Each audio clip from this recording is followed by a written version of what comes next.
Look, dude, if you were one of those people that didn't want Hard Knocks and you're like, oh no, I don't like Hard Knocks. I don't know. Well, what is this going to be? Hard Knocks during the season. I know that you don't feel that way after watching episode 1 because, quite frankly, it was delicious. I mean, it was. It was basically like going to like a football dessert bar. It was so good to get everything you want, and an episode had it had all your main characters. You know, you got the insight on Mike McDaniel. You got it was the Tyreek Hill episode. I would say more than anything else. Tyreek Hill was the star of the show. They go to his house, but I mean, it was just a delight. Who didn't enjoy watching this? I want to meet if I meet the Dolphin fan who tells me they watched this and nah, I didn't like that. I will call you a liar to your face because it was it was a delight. It was, quite frankly, a delight. And it starts off, I think everybody saw this. This is probably one of the clips that went out there that they previewed, but Mike McDaniel's giving the speech. All right, Hard Knock starts today. Excited to see what everybody can see what we're doing in the building. And, you know, look, nobody seems very fired up for this meeting. I would imagine this is a meeting very early in the morning. Everybody looks very sleepy. They go to Connor Williams. I got to be honest with you. Every time I see Connor Williams, I'm just like, that guy is chewing glass because he's just thinking about mauling. He's thinking about chewing glass. He's just chewing glass. He's thinking about mauling people. Like, his expression never changes. It's just mauling. And first cut, scene, the next scene, to Tyreek Hill. They go to the Tyreek Hill. They go to the Cheetah Mansion. They talk about him being married, and he's praising Tua's throws, and you know, he's saying that, you know, he's a dog. They didn't know that he was going to show up with the hair braided up. And it was a delight. And so you go from there. Then Tua, we're in this meeting with Darrell Bevel, and he's trying to explain to him why he got the hair braided on up. But the most delightful thing out of all of this from Tua, because he is adorable, if you don't know, now you know. Tua loves Christmas. All right. He loves Christmas. And the thing he is hyped for on what would have been the 3rd week of November is that he is very excited because they're going to do Secret Santa. And he's been dying to do Secret Santa. He loves Christmas. He needs time, yet he already knows what he's getting everybody, which makes me feel like he needs time to get this custom gift in for everybody. So he wants a little bit of time before they give out the presents, but like it is a delight. And they do interview. You know, the Hard Knocks got separate interviews with Tua, Tyreek, and Mike McDaniel, and he basically was just saying, I don't care about the critics, I don't care about the noise. But it was really cool because we've always heard about this interaction between Mike McDaniel and Tua. We've seen a little bit of that in the mic'd ups, but it was cool to see it in a practice setting and Mike McDaniel telling you, like, hey, don't get so crazy about a Wednesday practice and not having the timing of the routes. And you know, then you get to see the playfulness of them because he loves the no-look throws. And Tua was explaining, he goes, the swagger, it starts with the head man. And Mike McDaniel, just a complete delight. You know, he is going out there and he's going up to all of his players. You can honestly understand why everybody wants to run a wall through this guy. He goes at one point to the big dogs, Jalen Phillips and Bradley Chubb, and he goes, you know, I want your guys' career to be long. I want you guys to be rich so I can be rich. And I just think that what everybody digs about him is that he is super authentic. He is himself.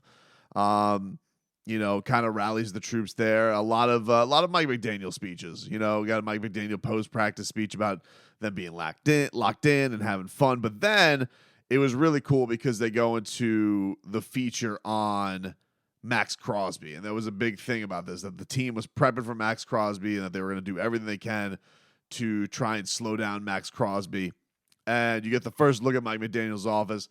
It looks absolutely amazing. There was like 9 screens in there, but the thing looked ginormous. It seemed almost like too big with how big his screen is, with his beautiful desk and everything that he's got going on there. But first look at that. He's watching Max Crosby, and he explains to him into the meeting. He goes, you can't hesitate on this guy, or he'll go Von Ginkel on you, which is like, yeah, that's right. You know, Max Crosby doesn't go Max Crosby. He goes Von Ginkel because we know no one will make you pay for your hesitations quite like AVG, That's how it is, dude. So that was cool. Then they go to the offensive line, and they're talking about Max Crosby, except for Connor Williams, who, of course, is at the dinner scowling. And everybody's enjoying their burgers, but he's not enjoying his burgers because he's there chewing glass, because that's what Connor Williams does. He chews glass, and he scowls, and he doesn't say any noises, and he doesn't change his expression because he's just there, stone-faced, chewing glass. That's what Connor Williams is up to, dude.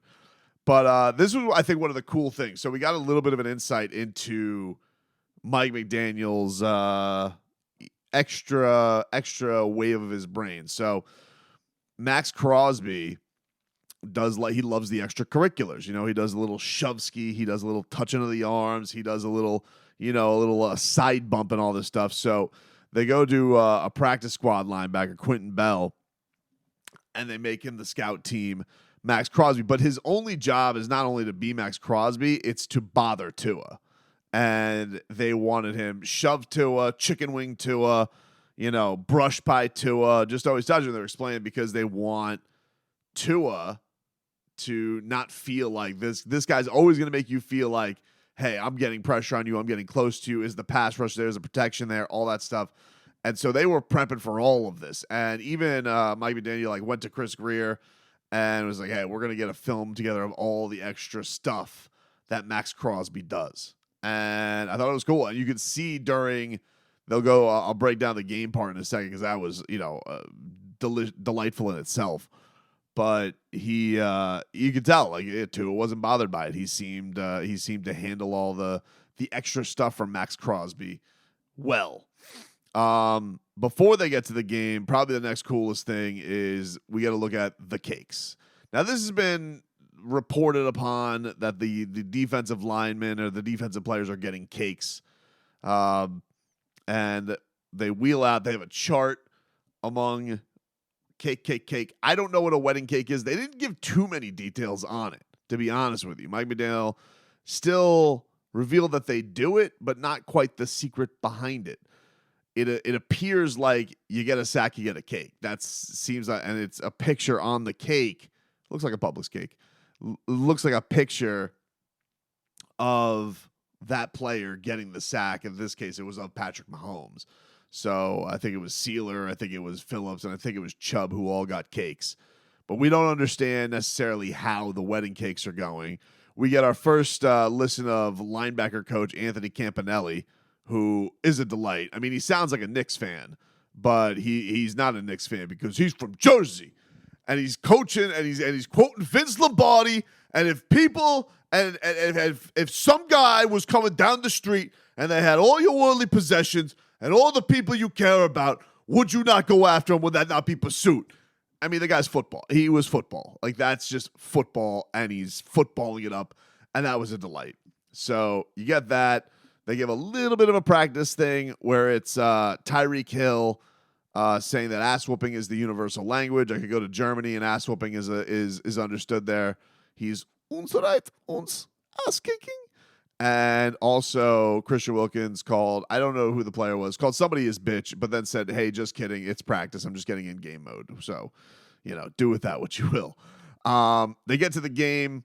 Also exciting because they have everybody mic'd up. Tyreek Hill's mom was mic'd up. Tyreek Hill's mic'd up. The refs are mic'd up. Mike McDaniel's mic'd up. Everybody's mic'd up. So it's a delight. And first thing that you get is, one, the referees let Cheetah know no peace signs, which Cheetah immediately went with a great counterpunch to the referees. And he goes, but I'm trying to spread world peace. And the officials are like, don't make me make a choice, Cheetah. And I just think it's ridiculous. Like, why is this punished? Why? I don't understand. What? I don't understand. But Mike McDaniel then goes over to Cheetah before the game. And let me just, one thing that is clear and is understood, I think, by the numbers and by how any Dolphin game you have watched over the last 2 years. Let me just state the obvious. Mike McDaniel really likes having Tyreek Hill on his team. Like, he loves having the Cheetah as a toy to play with. He loves going to Cheetah because there's a point where the brilliance of this Hard Knocks and why it's so great is it creates the element of drama, and you do get some insight into the game we weren't aware of. And so he goes over to Cheetah before the game, and he goes, if I haven't if I haven't had you refer to yourself in the third person after the game, I f***ed up.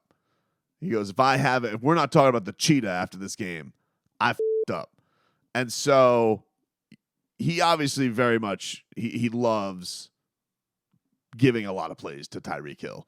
And Tyreek Hill's mom is mic'd up, and it was like, you go to him and Mrs. Cheetah, who we met in this Cheetah, newly married. But he scores his first touchdown, and he's just, I'm the best in the world. I'm the best in the world. And immediately the goose meter just goes.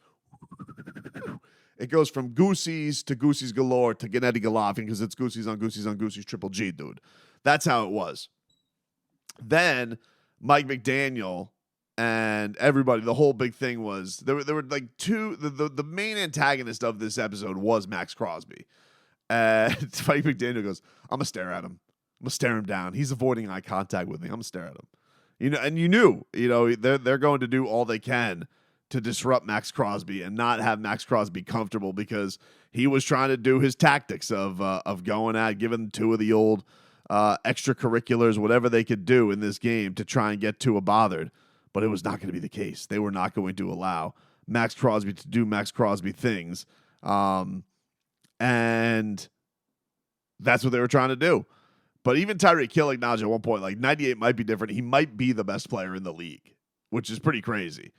So they gave him a lot of love. And then even afterwards, like Max Crosby ended up saying, following the game, he goes to Mike McDaniel, and he goes, I've never prepped for Mike McDaniel's like, I never prepped for you. And he goes, you might be the hardest team to play in the league. And this is, I know, coming off of a game where everybody's not pleased with the offense because they had to settle for field goals. And Mike McDaniel actually said at one point to Cheetah, and he goes, you know me. I never kick.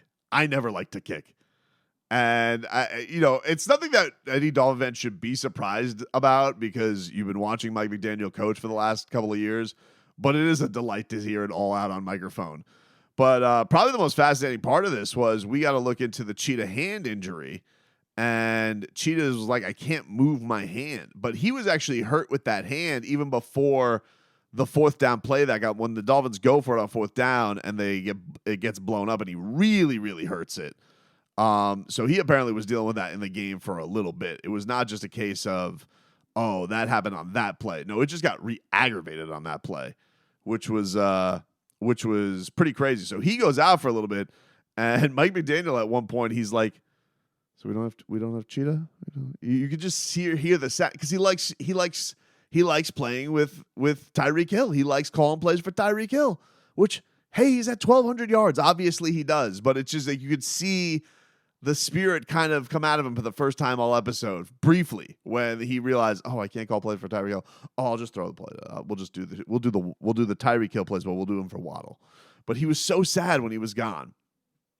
So it was cool, and then, showing up the defense, which they did not feature a lot. I'm sure we'll get a lot more love the next episode, but, it was cool seeing the theatrics of all of it. They shot it beautifully. It was a great episode.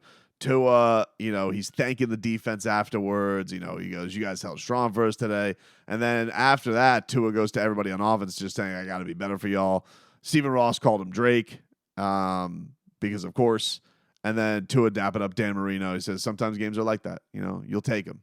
And that to me was the goose de gras, dude. That was the cherry on top. That was just a beautiful thing. So if you didn't like Hard Knocks, I don't know what the hell's wrong with you. You're dead inside. I had the greatest time ever. It was a lovely Tuesday to relive the victory and see all things behind the scenes. I enjoyed the holy hell out of episode 1 of Dolphins Hard Knocks. And by the way, I'll just say, in-season Hard Knocks, way better than before the season Hard Knocks. I love it. I love the breakdown of it because you know what happened in the game, but getting that extra insight in it, a delight. And I'm so happy it's here for the Dolphins.